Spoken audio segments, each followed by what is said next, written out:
আজকে আমি ধনিয়া পাতা ভর্তা করবো, এর লাগে আমি ধনিয়া পাতা একটু টাইলে লইতে আসি। আজ একটু অন্যরকম করে ভর্তা করবো, কারণ আজ কাঁচা ভর্তা করবো না। ধনিয়া পাতা কাঁচাও ভর্তা করা যায়, টাইলেও ভর্তা করা যায়। এর লাগে মুই একাল তাওয়াই দিয়ে টাইলে লইতে আসি, হালকা একটু তেল দিয়ে।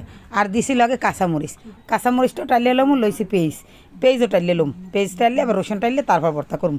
দেখা যায় এরকম ভর্তা করলে খাইতে কিন্তু অনেক মজা লাগে। তো একটু হালকা তেল দিয়ে দিলাম রসুনটাও ভালো করে একাল টাইলে লইতে আসি।